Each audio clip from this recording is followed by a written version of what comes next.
Chapter 566. Either do you think I might have seen something about you that I absolutely shouldn't have? Is that what you are so worried about right now? The statement was both true and false. Kana had not yet seen the something that Either was hiding, the thing she was never supposed to know. However, the possibility that she would discover it in the future was quite high. But the reason Either seemed half lost in thought right now was precisely because a man had seen that something. So, in a broader sense, Kana's guess was not entirely wrong. Kana's expression, which had succeeded in silencing Either more effectively than any torture or weapon, turned incredibly serious. Alright, if you are that concerned about it, I will tell you. But understand this, I never intended to read that part of you. She wiped the sweat from her forehead as she elaborated on her unexpected activation of her power, which had absolutely no intention behind it. So, don't avoid me or look at me differently after you hear this. I really don't want to read into it. You have to believe me. I understand. Kana clenched her fists and took a deep breath, her eyes tightly shut. She confessed in a whisper. I saw it. I didn't catch that, Kana. I saw the commander. He was using his mouth to take off your glove. Silence. Either's face went blank. Kana blurted it out like a machine gun. And you were touching Commander's face while wearing that glove. That's all. When I brushed past you, I only read that part when my fingers touched your glove. Seriously, that's it. Immediately after she finished speaking, Kana averted her eyes, hiding her face behind her hands. Either exhaled a short breath. Indeed, just as he had suspected during their previous conversation, the information Kana had read from him had nothing to do with his past life. It was, however, much more intimate and embarrassing than anything he had imagined, going beyond the realm of speculation. It was a mixed feeling of disbelief and understanding, finally comprehending why Kana was so reluctant to speak about it. Yes, I remember now. Back in the West, Kishi did that. Back then, Either had been deeply distressed because Kishi had uttered the name Yudrian while dreaming. Recalling that day, Either thought of the unshaken gaze of the man who admitted he too was afraid when Either said, "Only you make me fearful." The passionate intensity he felt at that moment when Kishi tore off his glove like a beast and kissed his rough fingertips and scarred knuckles flooded his thoughts. Those overwhelming emotions were almost unbearable to remember. Either lowered his eyes to his gloved hand. It felt absurdly real that he was falling into the same fear he had felt back then, perhaps even deeper than before. Would Kishir, who had silently retreated back then, also feel the same, tormenting himself in familiar agony as he waited? The moment that thought crossed his mind, his heart, which had felt as though it had frozen solid in the chill and darkness, suddenly stirred. He knew that he had to face all these walls and pain, that it was his own burden to resolve. Yet, despite knowing that, he wished he could just run to Kishir, pretending as if nothing ever happened. If he could live like there were no secrets and barriers between them from the beginning, how wonderful that would be. To wrap himself in the warmth of the familiar scent, to close his eyes without hesitation and fall asleep. If only he could. Either? Kana's cautious call snapped him out of his reverie. I know, it's just a delusion. It isn't like me. Either shook off the fleeting fantasy that had filled his head and looked up. You're not mad at me? Why would I be mad at you? I said I wouldn't be, didn't I? Well, aren't you uncomfortable about what I read? Or did I misunderstand something? Maybe my ability malfunctioned and the situation wasn't exactly like that. A mix of anxiety, uncertainty, and a strange glimmer of hope were visible in Kana's eyes. It seemed like she would rather hear there was nothing between Either and the commander, that she had misread something. but that was not the truth. Yudhir thought of his comrades from his past life.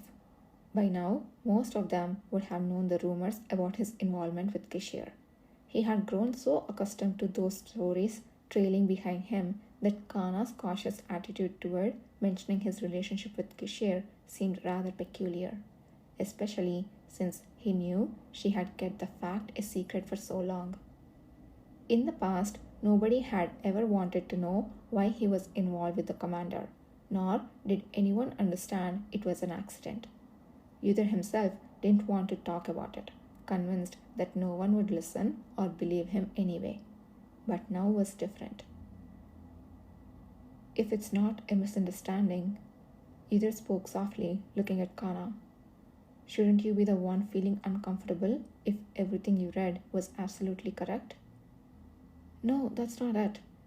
Kana immediately shook her head. I mean, I was shocked, yes.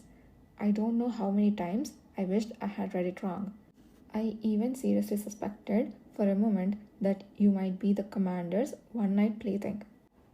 Considering the rumors and societal status, I agonized over whether it's really an okay relationship, whether I should just pretend not to know.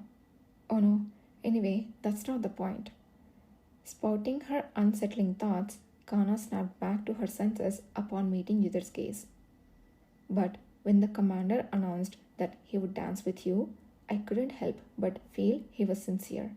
And from what I gleaned, your aura, your emotions. Can I speak about it? There is no point in keeping secrets anymore. True, but still. Her ears flushed. Kana struggled to finish her sentence. It seemed like you were deeply infatuated with the commander. Me? Yes, you, Yudhir. Kana covered her face again. Ugh! She groaned in agony. She twisted her body, trying to somehow disperse the shock she had received from her own words. It was heartbreaking to see her like this. The phrase, deeply infatuated, felt incredibly foreign, but upon reflection, it was true. He had already become aware of the day they kissed that he was so out of his mind that he couldn't maintain any distance from Kishir Lahore. All the distance he had tried so hard to keep, all the secrets were crumbling like sand dissolving in water. It would be more strange not to call the state deeply infatuated. I know you wanted to keep this a secret, Kana spoke up. I really wish I could have remained ignorant too, but now that I know, how can I stop seeing it, thinking about it? ...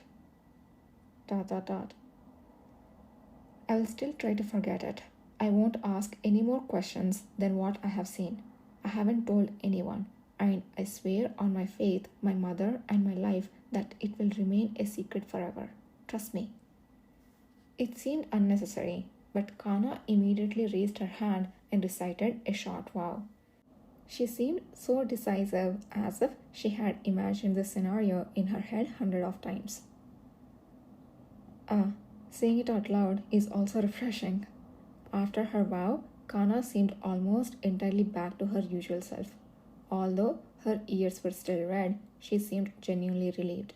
And oddly enough, through this conversation, he felt a little lighter, as if a weight had lifted from his chest. Even though he knew none of his real concerns had been resolved. So, after some hesitation, he spoke. Kana? I thought you might have read deeper into me.